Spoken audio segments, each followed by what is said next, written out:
Hi மாமே, வணக்கம் and welcome to our channel சொல்லு மாமே. இந்த வீடியோவில் நம்ம பார்த்துருக்குது ஒரு கஸ்டர்ட் கேக் எப்படி ரெடி பண்ணுறத பார்க்க போகிறோம். இது ரொம்ப ரொம்ப சிம்பிளான மெத்தட் காய்ஸ். இதை நீங்களும் ட்ரை பண்ணி பார்க்கலாம். நம்ம சேனலுக்கு புதுசாக இருந்தால் சப்ஸ்கிரைப் பண்ணாதவங்க சப்ஸ்கிரைப் பண்ணிடுங்க. வாங்க நம்ம வீடியோக்குள்ளார போகலாம். இப்போ இதுக்கு தேவையான பொருள்னு பார்த்தீங்கன்னா பால், சுகர், ப்ரெட்டு, கஸ்டர்ட் பவுடர், பாதாம், முந்திரி, நெய். ஸோ இதெல்லாம் தேவையானது. இந்த ப்ரெட்டு வந்து நம்ம இந்த மாதிரி சின்ன சின்னதாக கட் பண்ணிக்கலாம். இப்போ இந்த மொத்தத்துக்கு இருந்தால் போதும். இதை வந்து நான் 4 பீஸாக போட்டுக்கிறேன். ஏன்னா கேக் செய்யும்போது நம்ம பீசஸ் சின்னதாக இருந்துச்சுன்னா நம்ம சாப்பிட்றதுக்கு நல்லாயிருக்கும், ஈஸியாக இருக்கும். ஸோ சின்ன சின்ன பீஸாக போட்டுக்கலாம்.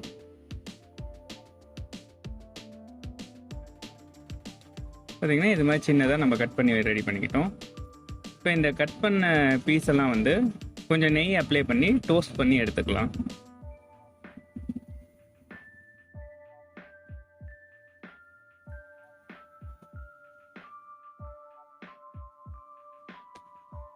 இப்போ பார்த்தீங்கன்னா இந்த மாதிரி பொன்னிறமாக வர மாதிரி டோஸ்ட் பண்ணி எடுத்துக்கோங்க. இப்போ நம்ம இந்த பிரெட் பீசஸ் எல்லாத்தையும் டோஸ்ட் பண்ணி எடுத்துக்கிட்டோம். இப்போ 2 ஸ்பூன் அளவுக்கு கஸ்டர்ட் பவுடரும் 1 கப் அளவுக்கு மில்க்கும் எடுத்து இதை நல்லா மிக்ஸ் பண்ணிக்கலாம். இது கெட்டியாக இருக்கக்கூடாது. ஸோ நல்லா சாஃப்டாக இதாகிற மாதிரி நல்லா மிக்ஸ் பண்ணி விட்ருங்க.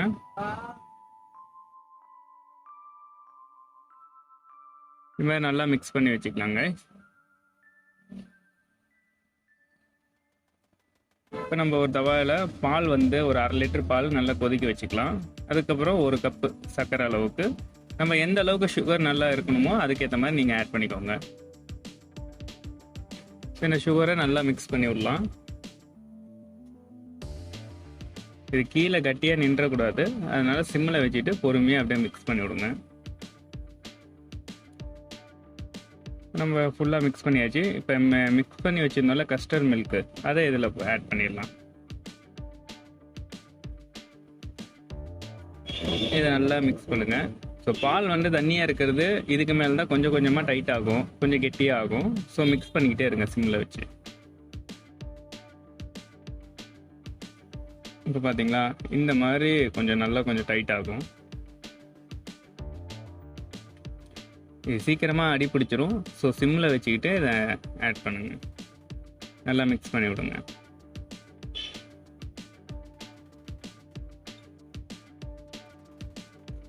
நம்ம முந்திரி, பாதாம் சொல்லியிருந்தோம்ல, ஸோ அதெல்லாம் சின்ன சின்னதாக கட் பண்ணி அதையும் இதில் ஆட் பண்ணிக்கலாம்.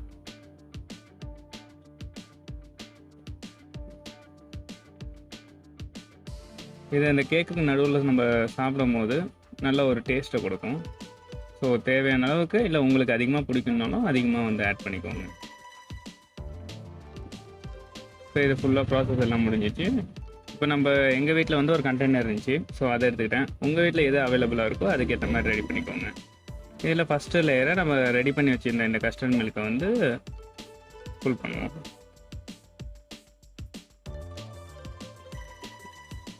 அடுத்தது நம்ம டோஸ்ட் பண்ணி வச்சுருந்தோம்ல ப்ரெட்டு, அதை வந்து ஈவனாக அடிக்கிறதுங்க.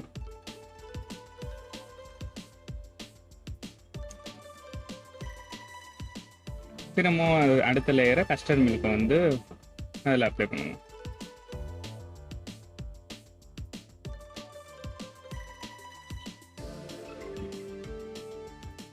ஸோ அடுத்த லேயருக்கு திருப்பியும் நம்ம ப்ரெட்டை வந்து அடிக்கலாம். ஃபைனல் லேயராக வந்து கஸ்டர்ட் மில்க் இது பண்ணிடலாம். ஸோ இதெல்லாம் நல்லா மிதந்து வர மாதிரி இருக்கும். இப்படியே இருக்கட்டும். அதுக்கப்புறம் நம்ம கட் பண்ணி வச்சுருந்த இந்த முந்திரி பாதாம்லாம் இன்னும் கொஞ்சம் போட்டுக்கலாம்.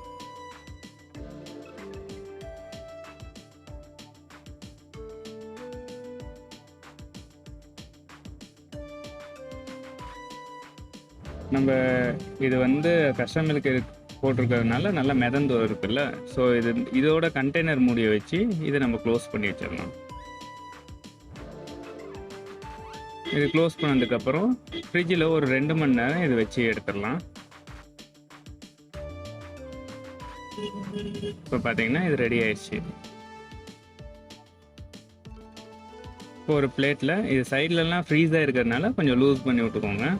அதுக்கப்புறம் அப்படியே கவுத்தி எடுத்துடலாம். பாருங்கள், நம்ம கஸ்டர்ட் கேக்கு சூப்பராக ரெடி ஆயிடுச்சு. இப்போ இதை கட் பண்ணி சர்வ் பண்ணுறது தான் பேலன்ஸு.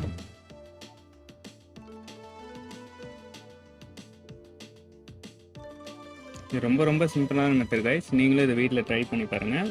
குழந்தைங்க ரொம்ப விரும்பி சாப்பிடுவாங்க. இதை நீங்களும் ட்ரை பண்ணி பாருங்கள். டேஸ்ட் எப்படி இருக்குன்னு சொல்லிட்டு கமெண்ட்டில் சொல்லுங்கள்.